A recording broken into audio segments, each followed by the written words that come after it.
There's a lot of trauma in this community, a lot of emotion, and there's a lot of politics too. Now that you've seen the wreckage and spoken to the people, was it a mistake not to come here sooner? What I tried to do was balance two things: my desire to be involved and engaged and on the ground, which is how I am generally wired to act, and my desire to follow the norm of transportation secretaries, allowing NTSB to really lead the initial stages of the public-facing work. I'll do some thinking about whether I got that balance right, but I think the most important thing is, first of all, making sure that the residents here have what they need, something that from our piece of the puzzle, DOT, we were working on from day one, and making sure we do something for the future. We can talk about process, and that's perfectly fair, but I don't want people pointing to process as a way to get away from the fundamental questions of rail safety regulation and accountability, and whether we're going to make it tougher or whether we're going to allow it to continue being watered down. But also, Norfolk Southern and the other freight rail companies need to stop fighting us every time we try to do a regulation in order to hold them accountable and their other railroad companies accountable for their safety record. And what we've seen is industry goes to Washington and they get their way. They got their way on the ECP rule.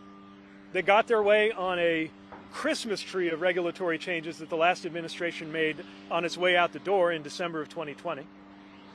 I think they're getting their way on the fines being too low.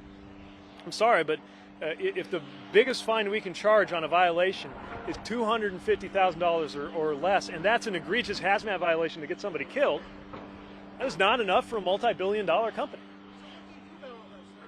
Well, we're acting on it with the authorities we have and calling on members of Congress to act on it with the authorities they have, and the railroads not to wait on us to require them to do the right thing on their own.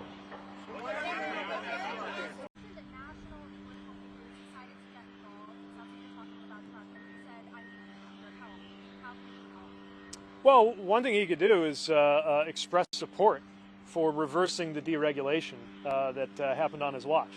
I heard him say he had nothing to do with it, even though it was in his administration. So if he had nothing to do with it and they did it in his administration against his will, maybe he could come out and say that he supports us moving in a different direction. We're not afraid to own our policies when it comes to raising the bar on regulation. And I've got to think that him indicating that this is something that everybody, no matter how much you disagree on politics and presidential campaigns, can get behind. Higher fines, tougher regulations on safety, Congress untying our hands on braking rules, all the other things that go with that, that'd be a nice thing for him to do. You've written an entire book about trust. Distrust has been considered this for this community. How can you win that back? And do you think we're too far gone? Secondly, what are your past perceived political ambitions? How have they played into the Republican response to this disaster? Look, again, I'm here for the work and not for the politics. You can sense when you talk to local leaders and local residents that they're getting pretty sick of the politics too. And this national ideological layer that's been added into all of this when they're just trying to figure out if they're going to be safe. And there's no question that there have been enormous amounts of both information and misinformation injected into this situation, none of which is to the benefit of the community when it comes to that misinformation. So I lost my train of thought. Well, that's what I had to say about that.